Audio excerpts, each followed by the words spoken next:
Welcome to the 23rd class of the Bhagavad Gita study series. We are now studying the 5th chapter on Karma Sannyasa Yoga. As usual, we would like to acknowledge Swami Paramarthananda Saraswati, whose discourses we are studying for the traditional rendering of Vedanta, as was done for over 1,000 years, starting with Adi Shankaracharya. And we'll say a small prayer before we start. Om Shri Gurubhyo Namaha Sadashiva Samarambam Shankaracharya Madhyamam Asmadacharya Paryantam Vande Guru Paramparam. Salutations to the lineage, starting with Lord Sadashiva, with Adi Shankaracharya in the middle and continuing up to our immediate teacher, Swami Paramarthananda Saraswati. Okay, so last class, Anjana, I believe, had a question, and she asked, so we are all so busy. How can we do all these practices? So for that, I have to clarify one thing. So in the 4th chapter, I think she was asking about all those yajnas. Krishna talks about various kinds of yajnas. 14 yajnas he talks about to obtain knowledge. Those he told us a means to obtain knowledge, like restrained eating, tapas, yoga yajna, pranayama yajna. Then finally he talks about jnana yajna, and he says Shreya Dravyamaya Yajna Jnana Yajna Parantapa. All these can lead to knowledge in one's heart, but gradually the Jnana Yajna, which is the study of the scriptures, like what we are doing, the Bhagavad Gita, is the best and it's the most direct path to knowledge. And he says, Nahi jnanena sadrisham pavitramiha vidyate tatsvayam yoga samsiddhaha kalenatmani vindati. So even if you do other means of this yajnas, it'll eventually come, but knowledge is the direct and the fastest means. And it may sound very difficult, all this pranayama, yajna, doing all that to obtain knowledge. That will be very difficult. That's why Krishna says, for those for whom all those is not possible, just do these 3 conditions by which your karma becomes karma yoga. So your mind is more ready for the knowledge or for other activity, so spiritual activity. So he says dedication to a higher purpose, non-attachment to results, and the third condition is actions done for self-purifications. So even your day-to-day activities, if you're doing like this, your karma becomes karma yoga and the mind is prepared for knowledge. Then obtaining knowledge becomes very easy. Okay, so I just wanted to clarify that point. Now we will go into so we were studying this 13th and the 14th. Navadvare Pure Dehi. The Dehi happily rests. That is the Dehi means embodied. Deha is the body. So the word Deha, it's actually people think, oh, Deha, my beautiful. So even in Hindi, um, there, I mean, it's at least in Sanskrit, it's beautiful deham, all that, right? But the word deha, it comes from dahati, what is being burnt. It is constantly decaying. What is it burnt by? Burnt by all the sorrows, dukkha, the adhyatmika, adhibhutika, adhidaivika, all the 3 types of suffering. It's been constantly burnt, tormented. Yet dahati tat deha, what is being uh, burnt away by the various types of sorrow. So that is the deha, the body. What rests inside the body is the dehi, that is the atma.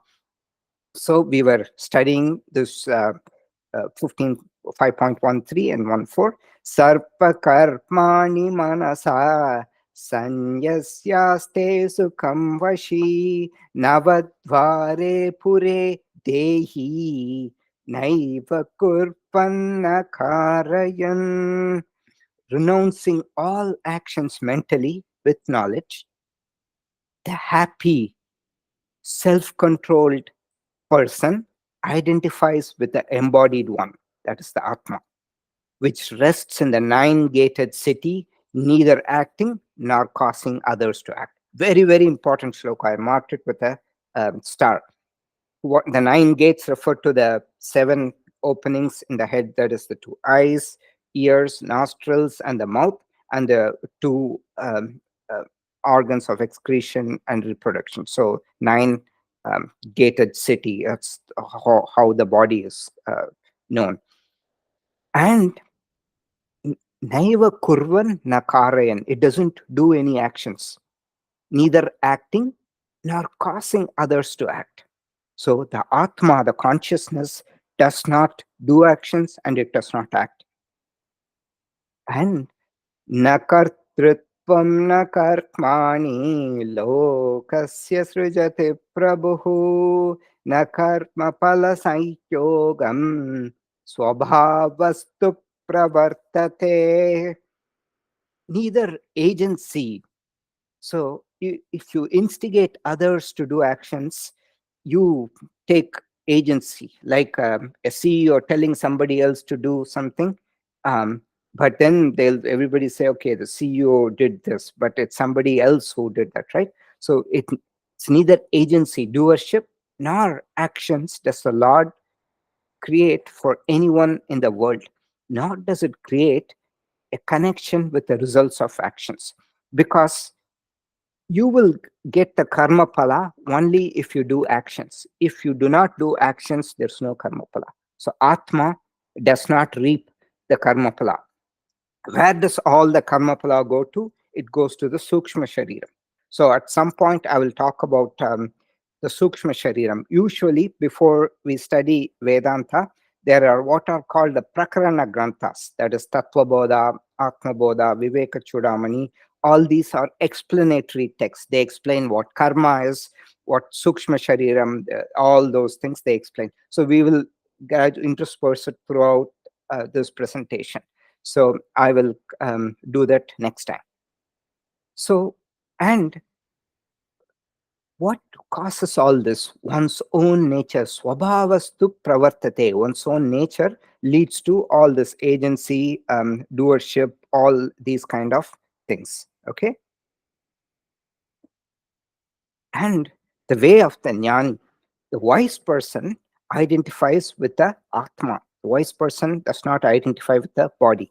Jnani discovers the fact that I am the actionless Atma. I sent a note yesterday about this.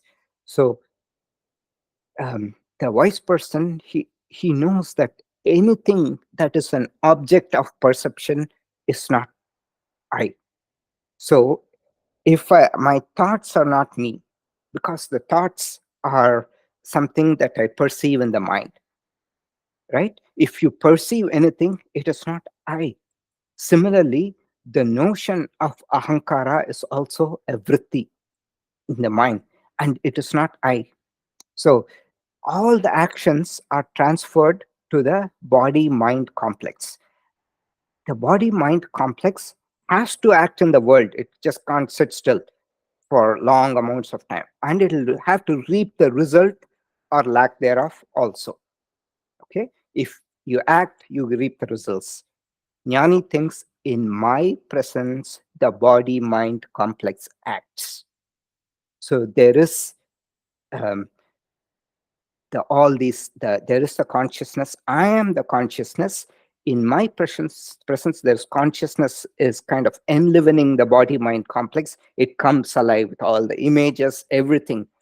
And it's not like arbitrary. There is also knowing, because it's consciousness. It's not, it illuminates everything. There is also knowing happening, and we are all wound up in a certain way. So we have our tendency. Some people are good at sports, some people are good at academics, so there is tendency. Some we can change. So some people are prone to anger, some people are calm by nature. So if one is prone to anger, you can change that quite a bit by this knowledge, by you rewiring. So just, it's like, I gave the example of electricity and the light bulb, right? Is it there? Yeah, we saw it previously. So the Atma, people compare it to the electricity. It just, wherever it is, it just illumines that thing. So if it's a light bulb, it'll make it glow. If it's a fan, it'll produce air, right? So Atma is like that. But it's not like purely like electricity, because it's consciousness. Because it's consciousness, there's knowing that is happening. So you can rewire from to a certain extent, from the bulb. If it's a certain color, you can adjust it through the knowledge and make it different. So that's where there is a possibility of change. So Jnani thinks, in my presence the body mind complex acts. Jnani's renunciation is internal renunciation through detachment. It is not external renunciation. Jnani does not have to wear saffron robes and like a long beard, all that. It's not necessary. It is just internal renunciation. I sent this video of the analogy of the mind to the movie theater. Did anybody get a chance to look at it? Yes, no? Should I go over that? If you looked at it, I won't go over that. Yes, no, maybe? Hmm? Yeah, no, I didn't get a chance. Can you do it so we could see it, please? Okay, so I will just, maybe I should open the slides.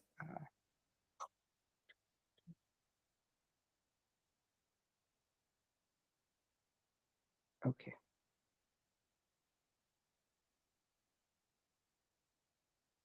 What you see here is, so the mind is like a movie theater. And what happens here is that, so we have three types of bodies. Our bodies are divided into three portions: the gross body, Stula Shariram; the subtle body, Sukshma Shariram; and the third, which is, it's not the casual body, it's the causal body, Karana Shariram.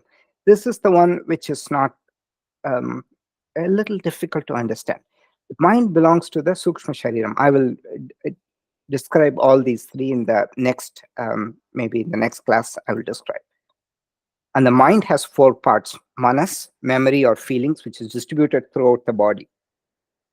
Because I'm saying distributed throughout the body, because when you think of certain situations, you feel a gut wringing or your knee starts hurting. So there's memory stored everywhere.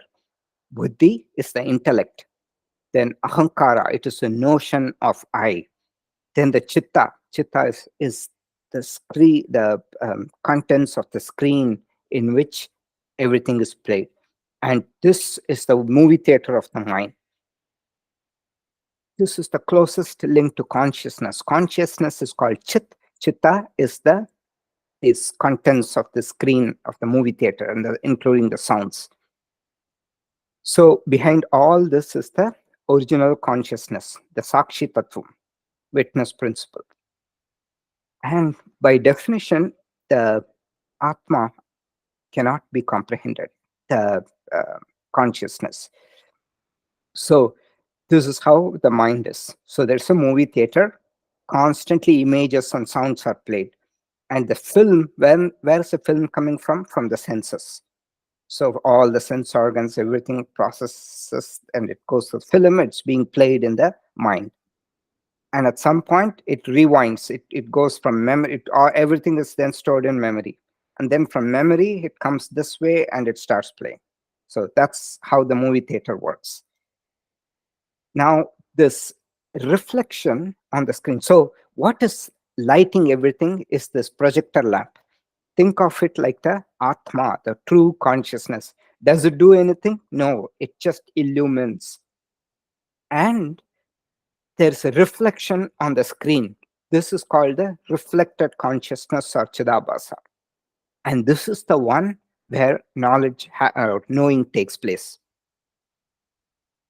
And the contents that are projected onto the screens, they are the vrittis. They can come from the memory, they can come from this outside, pratyaksha, anumana. So vrittis, Patanjali talks about pramana, viparya, vikalpa, nidra, smritaya. So 5 types of vrittis. Pramana is direct perception. Pramana includes direct perception. There are different pratyaksha, anumana, agama, pramanani, or it can be sources, inferred perception. Where there is smoke, there's a fire. If you see a smoke, okay, you can infer there's a fire. Or agama, from authentic sources you can trust. So all those are coming and getting played. Chit is the original consciousness. The projector lamp is like the original consciousness. It illumines the entire movie theater. And now the reflecting medium, the screen. If the screen is very good, you have a superior image. A dull screen results in a poor image. So that's like our mind and also the body, right? Uh, Patabi Joyce would say, Naam Atma Balahinena Lapyaha. With a weak body, your mind is not good and you can't understand the Atma. People ask this question: why is the human consciousness better than the plant and the animal consciousness? It is purely because of the superior reflecting medium. That's how Vedanta defines it. And what's the difference between Paramatma and Jivatma? Jivatma is us. So there's only one consciousness. It's like the sun illuminating everything, right? Now, when the Atma is reflected on the universe, see, they put a hand before a concave mirror, everything looks big. So when it's reflected on a vast screen, it looks huge and the image is just glorious. So Atma is, when it's reflecting on the universe, it's called Paramatma. The reflecting medium is the universe. When the Atma is reflecting on the small mind plus body, small reflecting medium, it is called Jivatma. It is like reflection on a convex mirror. Everything looks small. And this reflected consciousness called Chidabhasa, which is not the original consciousness. It is not the screen, but it's a reflection, light reflected from the screen that illumines the movie theater. That is where the knowing takes place. Chit plus Abhasa. It is like the reflection on the screen. Together with the mind-body complex, it is called Ahankara or ego. It is the knower and causes the process of knowing. It provides sentiency to the otherwise inert mind. Mind by itself is inert. Other examples to use Chidabhasa: moon itself has no light, but in the night, you think as it looks as though the moon is providing light, but it's a light reflected from the sun. Okay, it looks as though moon is the illuminator, or this Chidabhasa is actually the one who is illumining everything. So the mind thinks I'm the one who's illumining everything. No, there's something else illumining the mind. So there's something manatastu para buddhi, yo buddhyo paratastu saha. We saw that in the third chapter, right? Um, Indriyani paran yahu indriyepya param manaha manatastu para buddhihi yo buddhe paratastu saha. Greater than the mind, senses, mind, body is this saha, that this consciousness which is illuminating everything. The other example that is often quoted by Shankaracharya himself is a glowing metal ball over fire.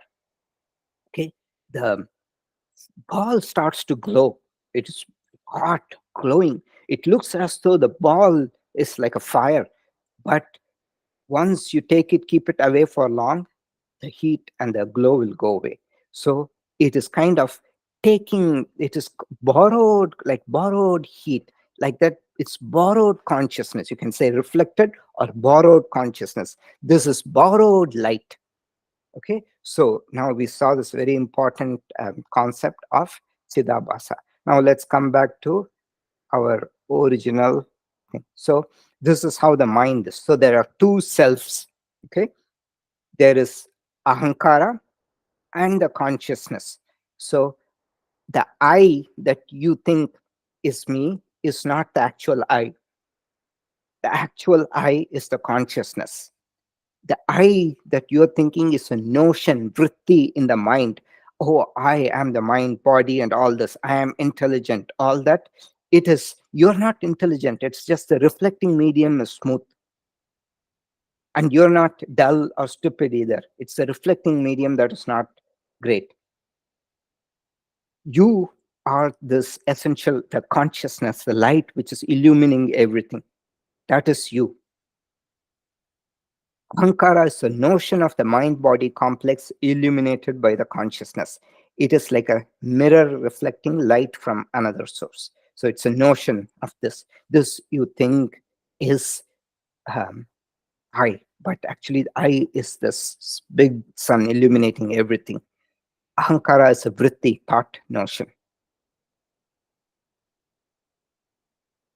Now, we saw the shlokas, nakartrutvam nakarmani lokasya srijati prabhu. Um, the consciousness cannot perform actions. Why is that? By definition, consciousness is nirvikaraha. It is changeless. It is one permanent thing existing throughout without change, eternal. To perform action, change is needed, right? Change, not even a knowing process. It is a process. You're a different person after you know something, right? With the knowledge, you're a different person. So to do any action, there has to be to muscles, to even to lift something, muscles have to contract, stretch, all that happens, right? So to perform action, change is needed. Therefore, actions do not happen in the consciousness.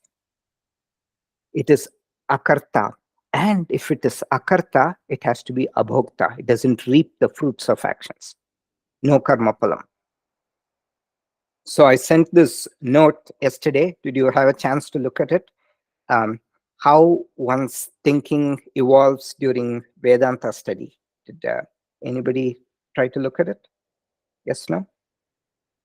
Okay. So initially, during the Vedanta study, before, we all think we are the body. We are so worried about our bodies. We identify, oh, this is, it's hurting. I'm so worried. All that, right? That's the before you start the Vedanta study, or when you're just starting. When then after you go a little bit, then you understand this notion of consciousness in the body, Atma. Then you start thinking, oh, so there is something like a consciousness inside my head, like a little green alien controlling the reins, pulling the triggers, all that. You've seen that in the robot movies. It's a controller in the a little tiny thing which is controlling this huge robot sitting in the control tower. Like that, we think there's a consciousness in the body. Then, after you study Vedanta, you will know I actually am the consciousness. I am not a part, property, or a product of the body. I am completely different entity. The body is just like a cloth that is worn. And in Vedanta, it also says, I am the same consciousness in all bodies. And there's a stage four. Stage four is, we saw that in the fourth chapter, consciousness alone is the basis. This is the Upanishadic level, but Bhagavad Gita only in two places it is quoted. Now, if we come to stage three, even just this half of stage three, I am the consciousness different from the body, that's great. 99% of our stress, everything will be gone, or 99.99%. I am the consciousness different from the body. So, as I said, consciousness is like the electricity flowing through various gadgets.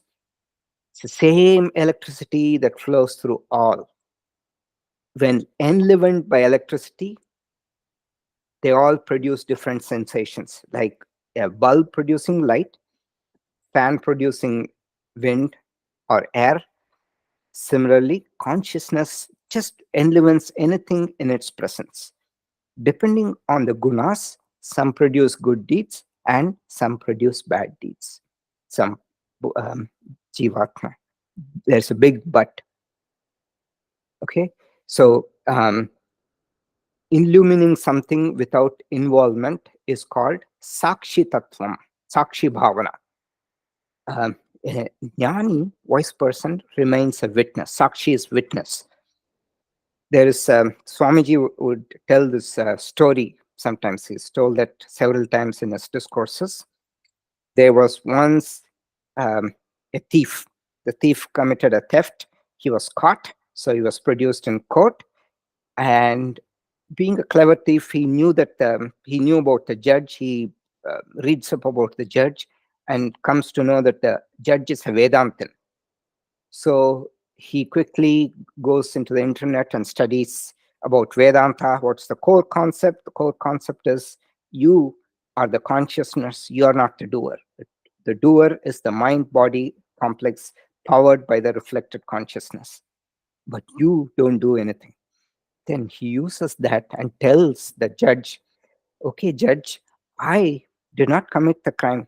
It was my mind body complex that committed the crime. So you should not punish me because I'm pure. The judge understood where this guy was going, but the judge was also a very smart judge. So what does the judge say? No problem. I fully agree. You are eternal. You are imperishable Atma. You cannot be punished. No, even the fire cannot burn you, water cannot wet you, wind cannot dry you, weapons cannot cut you. How can anybody do anything to you? So I cannot punish you even if I want to, but I will punish your body. So you're going to jail. So that's what judge said. And there is this famous story about Duryodhana, right? So when Krishna goes and asks Duryodhana not to commit these atrocious acts, Duryodhana says, Janami dharmam nachame pravrittihi, janamya dharmam nachame nivrittihi, tenapi devena hridistithena yata niyotsi tata karomi. I know what is right, but I cannot follow righteousness. I know what is wrong, but I cannot help not do unrighteous acts. I blame it all on that deva, like this little entity that is sitting in your head. In Hridistithena, this time it's in the heart. And however it impulse, I will do that. So there's a big fallacy. Remember, we talk about which came first, karma or janma. Um, Uttanka asked this question. I've told this in the second chapter, I believe. So he was blaming Krishna for all the problems because Krishna created karma. No, here you have the chance to change things because in the presence of consciousness, knowing does happen. With that knowledge, you can know that you are not the consciousness. You can also know if the gunas are causing the problems, one can change the gunas. Therefore, depending on the gunas, some produce good deeds and some produce bad deeds. Yes, that is true. But you can't say my fate is sealed. I'll keep killing people, robbing people. No, because in the presence of consciousness, knowing takes place in the reflected consciousness, and there is a possibility to change the gunas. The original consciousness is not affected by the reflecting medium. If the reflecting medium is crooked and bad, then the reflected light is not good. The reflected consciousness that illumines the mind depends on the quality of the reflected medium. But this knowing does happen. So you have the power to change things. That is the Vedanta knowledge.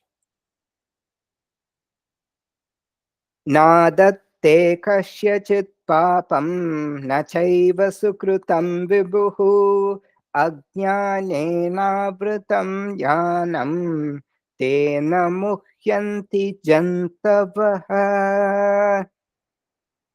Here Bhagavan uses the word jantus for all of us, just beings. So what does Bhagavan say? The Lord, that is the Atma. Vibhuhu refers to the Lord. Vibhuhu, the Lord Atma, does not take on anyone's punyam. Na adate, take on kasyachit papam, take on anyone's punyam. That is, wherever it is residing, it's not taking on anybody's good deeds.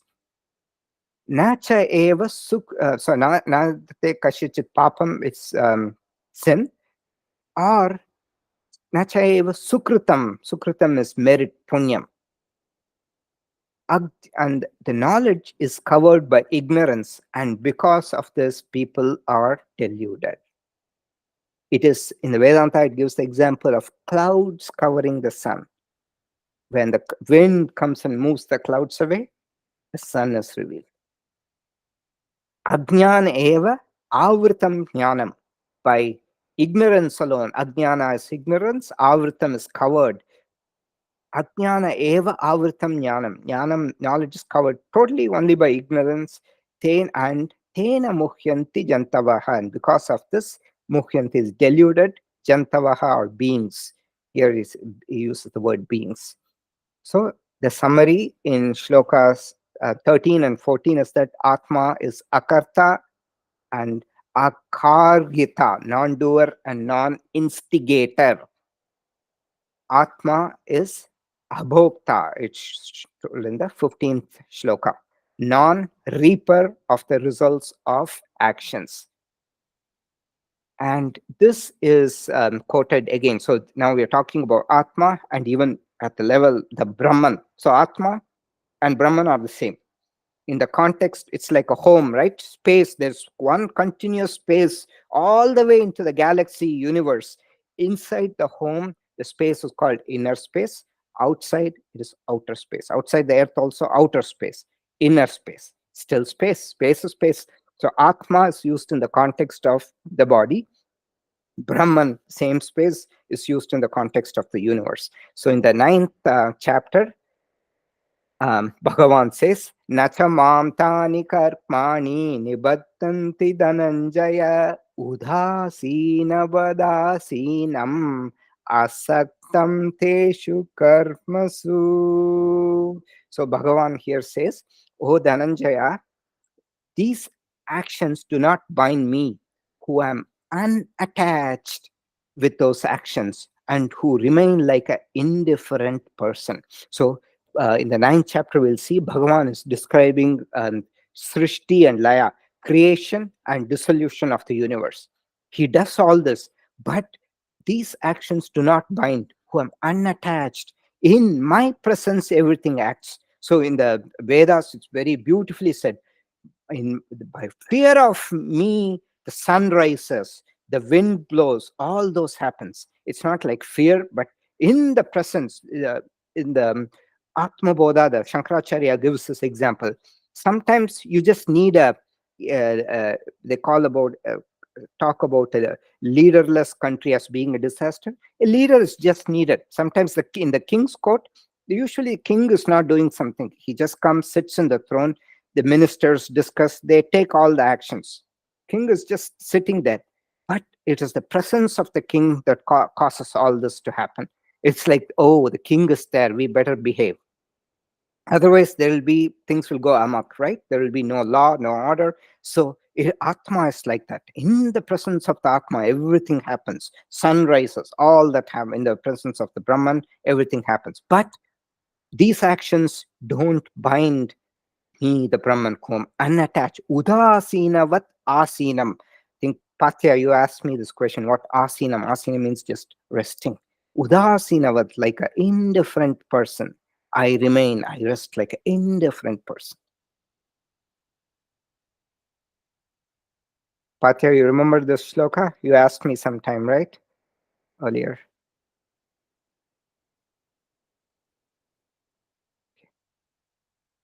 So, what is the root cause of all these problems? Ignorance. And in the Yoga Sutras also, it is said, avidya kshetram uttaresham prasuptatanu vichinnodharanam. The avidya gets the gold medal. Avidya kshetram uttaresham, top. Its place is the highest gold medal. Ignorance. And it can be prasupta tanu uchinna udaranam. It can be hidden, feeble, which in intermittent or generous. Just look at the word he's using, udaharanam, just generously flowing ignorance. Some people it's generous apparently. Then 16th shloka, jnanena tu tadajnanam esham nashitam atmanah tesham adityavajnanam prakashayati tatparam. Whereas for those whose ignorance of the Atma has been destroyed by knowledge, for them the knowledge illumines like this, illumines the supreme Atma like the sun. Jnanena tu tad ajnanam. Jnanena, by knowledge, that ignorance, that ajnanam, esham, for those, nashitam atmanaha. And what kind of ignorance is this? It is the ignorance of the atmanaha ajnanam. Esham nashitam, for those for whom this ignorance has been destroyed. Tesham, for them, aditya vajnanam, like a sun, the knowledge, prakashayati, the supreme knowledge of the Atma, prakashayati tat param, this supreme Atma, it illumines the supreme Atma like the sun. That param refers to the Atma. So this and the next shloka will emphasize that knowledge alone removes ignorance. This is a pretty obvious thing to say, but it has a lot of significance. Um, So knowledge alone removes ignorance. When your ignorance is removed, you attain liberation. So there are different schools of thought in.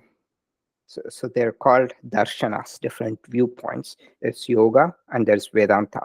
So the emphasis, even in yoga, it's very clearly, we just saw, ignorance is the cause of all problems. That's why people suffer.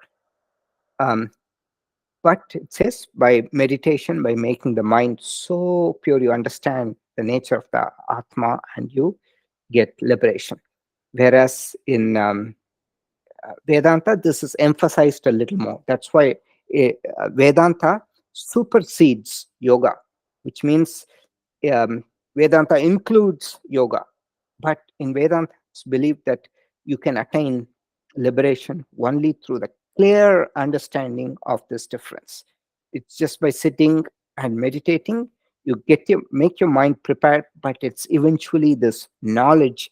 It may come in your meditation, but it may also not come. So this clear knowledge between the Atma, the Brahman, and the Prakriti, that's what will cause liberation. Um, Here the word prakashayati tat param. Prakasha here, prakasha means light. Here it is used in the context of reveal. So for them, the knowledge um, um, reveals the supreme Atma like the sun. Prakashayati tat param. Because Atma cannot be seen. You can only understand. Because why can't it be seen? Because you are the Atma. How can you see yourself? You can't see your own face. You need like a reflection, all these things to kind of see. And your reflected face is not the exact thing, especially if the mirror is not good or all these scratches, everything. It's not your face. So you can never see your face. You can never see your eyes. Too. So, and in Shloka 7, we'll see that in the 7th chapter, Jnana Vijnana Yoga. Prakasha is used in the same context. Naham prakasha sarvasya yoga maya samapritah mudoyam nabijanati loko mam ajam apyayam. Um, I am not revealed. Naham Prakasha Sarvasya. I'm not revealed to everyone because of the Yoga Maya. This all this thing that is covering our intelligence. It kind of obscures us from this understanding of the Brahman. Mudoyam na abhijanati loko mam lokaha mam ajam avyam de. Because of this delusion, they don't know me, the Brahman. That is you, actually, the Atma, as Ajam, unborn, and Avyayam, everlasting, imperishable.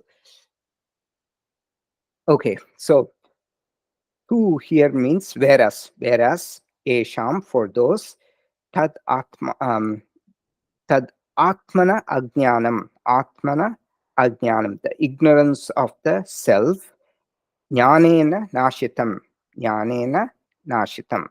It is destroyed by knowledge. And for them, Tesham, Jnanam Prakashayati. So the knowledge is revealed. Now it reveals, illumines. Tatparam, it illumines the supreme. Adityavat.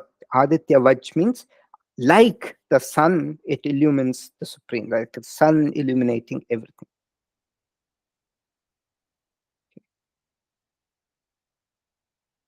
Okay. Then तद्बुद्धयस्तदात्मानः तन्निष्ठा तत्परायणाः गच्छन्त्य पुनरावृत्तिं ज्ञाननिर्धूतकल्मषाः. Those who have this knowledge of that Brahman, for whom that Brahman is the Atma, tat buddhayaha, those who have the knowledge, tad atmanaha, for whom that Brahman is the Atma. They know the relation between the Brahman and the Atma. Aham Brahma Asmi, who are established in the Brahman. Tat Nishta, established. Nishta, tat Parayanaha, who, Parayana means the supreme goal, who have that Brahman as the supreme goal, whose impurities have been destroyed by knowledge, go to that state of non-return. You get liberation. Non-return is liberation. Gachanti a punar avrittim. Punar avrittim means coming again. A punar avrittim, not state of non-return. Jnana nirdhuta kalmasha, whose impurities, kalmasham is impurities, are removed by jnana, whose impurities have been destroyed by knowledge, go to the state of non-return, which is moksha. So 16 and 17 clearly state it is knowledge that gives moksha, not karma yoga. Karma yoga makes the mind prepared, but you have to know all this. What all you have to know? That those who have knowledge of that Brahman understands that this is the consciousness or Atma, which is different from the body, for whom inner space is same as outer space. Aham Brahmasmi. Atma is Brahman, who are established in that Brahman, and in the Atma, who have the Atma as the supreme goal. I am this. When that is known, the goal here is knowing that I am the Atma, whose impurities have been destroyed by this knowledge, go to that state of non-return. Okay. Now, Bhagavan is going to talk about transformation. This includes some benefits, but this is how a person outlook will change once they understand this. Later, Krishna will talk about the ultimate benefit. So here Swamiji is using the term transformation and not palam. So later, Swamiji calls, he talks about the ultimate palam of the knowledge, which is moksha. We'll see that later. But now he talks about transformations caused by this knowledge. This is also a famous shloka. Vid Nitya Vinaya Sampanne Brahmane Gabihastini Shuni Chaiva Shvapakecha Pandita Samadharshinaha. The wise see the same.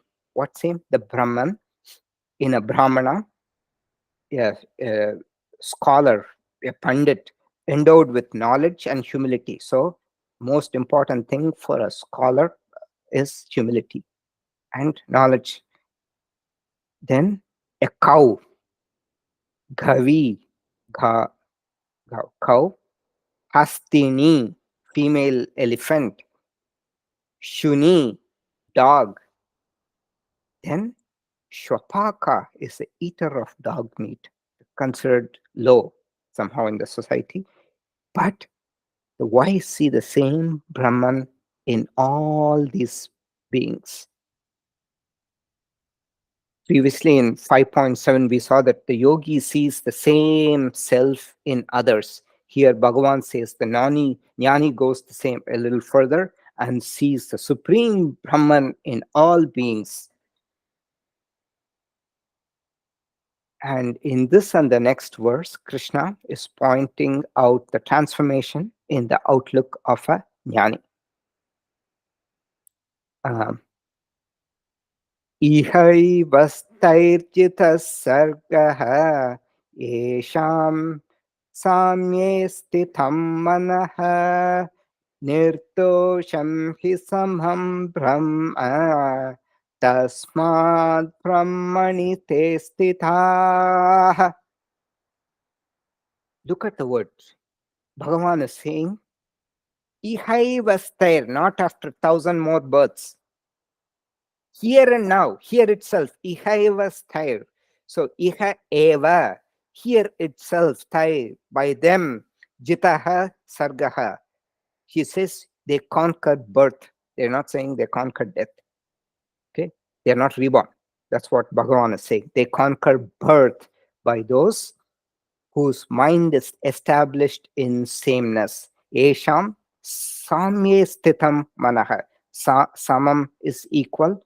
Those whose mind is established in sameness of all these entities.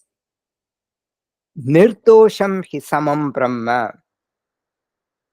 Okay, the Brahman is indeed the same, and nirdosham, dosha means defect. It is defectless. Tasmat, therefore, Brahmani te stitaha. They stitaha are established in Brahman because they know Brahman is defectless and it's the same everywhere.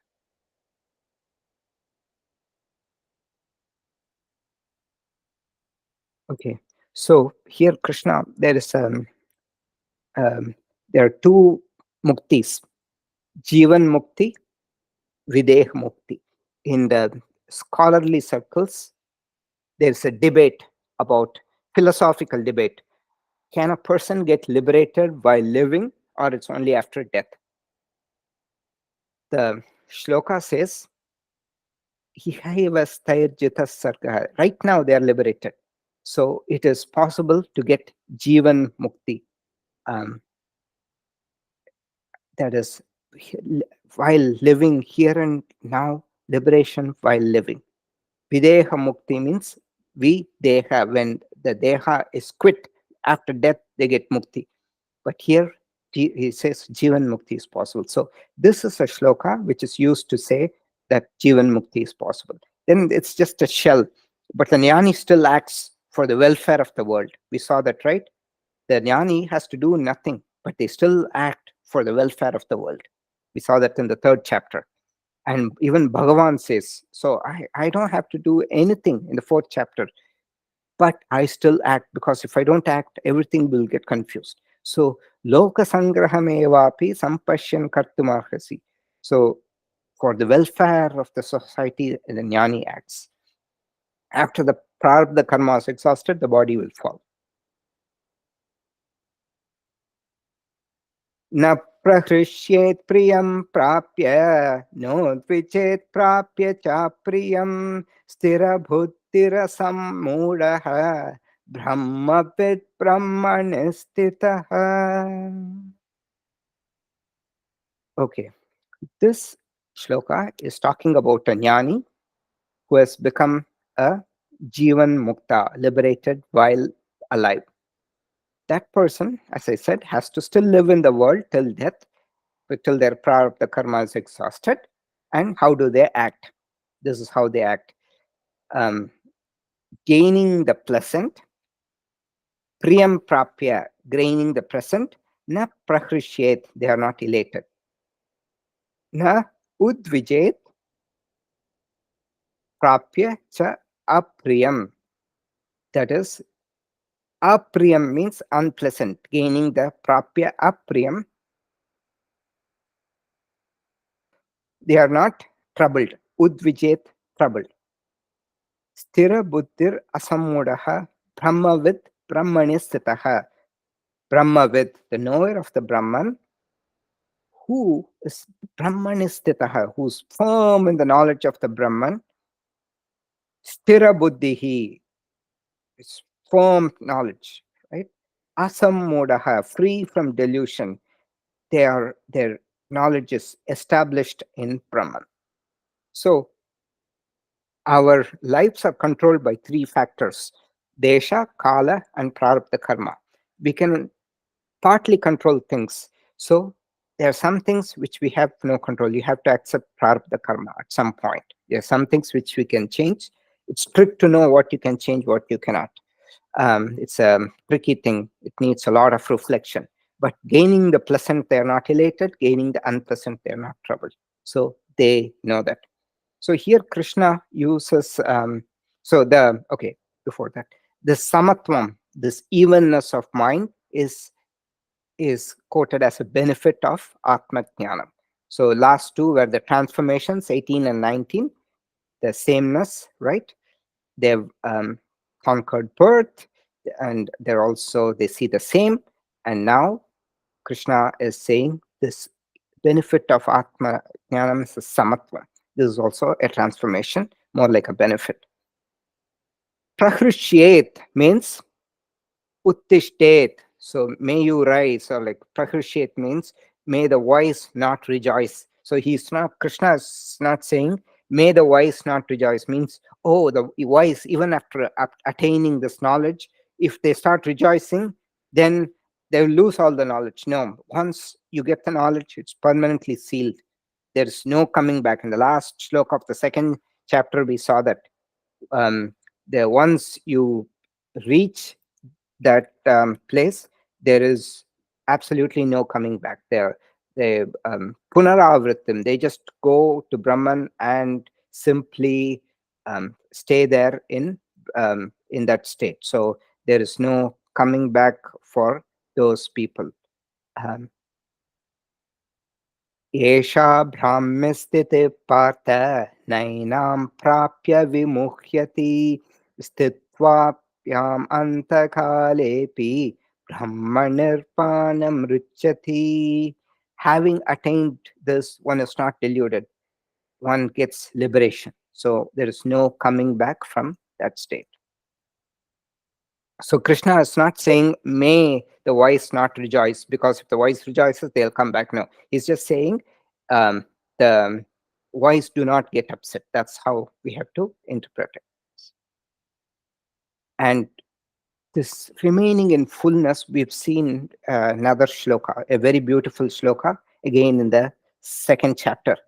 Like an ocean remaining full and in stillness, even when the rivers enter it from all sides, like that, desires merge into a person of steady wisdom, the sthita prajna. They are the ones who attain peace, not the desirer of desires. Apuryamanamachala pratishtam samudramapa pravishanti yadvat tatvat kamayam pravishanti sarve shantimapnoti na kamakami. Okay, then bahyasparshavasaktatma vindatyatmani yat sukham sabrahma yoga yuktatma sukamakshayam ashnute. Bahya, external. Sparsha, touch. Sparsha means touch. So sense objects, one who's not attached to the external sense objects. Asakta, unattached to the external sense objects um, that contact the organs of the senses. This person, Vindati Atmani Yatsukam, finds happiness in the Atma because they are not distracted. They go in and find happiness in the Atma. That person whose mind is engaged in the meditation of Brahman attains lasting happiness. Sa Brahma Yoga Yuktatma, whose mind is engaged, yuktam, yoked in the meditation of Brahman. Oops. Sukham Akshayam Ashnute, finds lasting, permanent happiness. Do you know the word Akshaya? Have you heard about the Akshaya Patra? Anybody? Yes, no? Everybody is quiet? Yes. Yes, Akshaya Patra, the one that constantly eats food. I was going to tell a story. Should we stop here or should we do the story and stop? What's your preference? The story and stuff. Okay, okay. Once, so the five Pandavas with Draupadi and their mother Kunti, so they were in the forest, and it was very difficult to find food and cook. So there are different versions of the story, but we'll go with this version. Draupadi prays to Krishna, and Krishna gives the Akshaya Patra. Others say Yudhishthira prayed to Sun God, and Sun God gives the Akshaya Patra. It's a vessel. So whatever you desire, then it comes in that vessel. But the trick is after you clean it at the end of the day and you tilt it, then you can't use it again that day. That's the only catch. Now Duryodhana came to know about this, the evil Duryodhana. So once Durvasa is a very angry sage. All the stories, many of the stories that we have in mythology, like the churning of the ocean, the cause of everything is Durvasa. He was left, right, center, he would give curses. So that's why all the people take rebirth and all the stories come thanks to him. So Durvasa once was visiting Duryodhana's kingdom.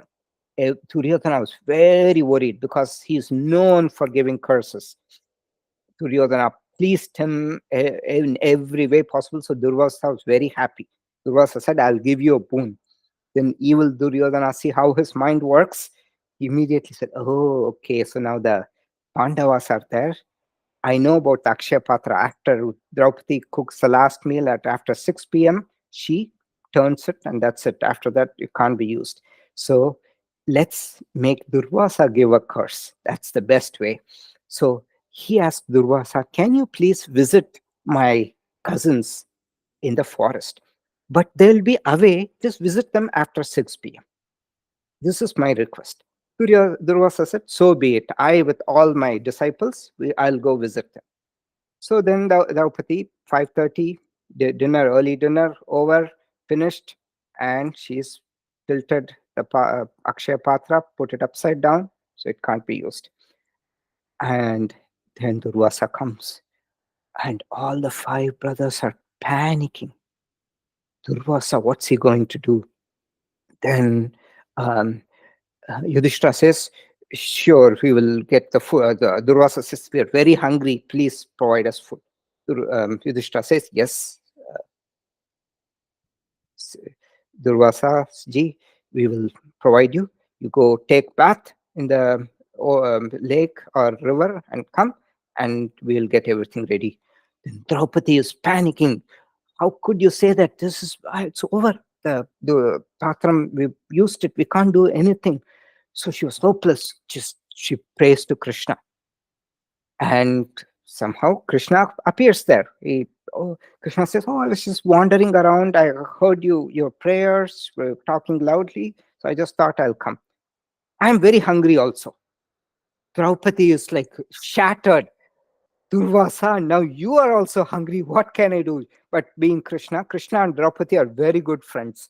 Both are pitch dark in color. That's why Draupadi's name is also Krishna, the dark one. So they're very good friends. So Draupadi says, Krishna, look what I just, there's nothing, I can't use it. There's a scrap of rice in that patram. That's all. Give me that.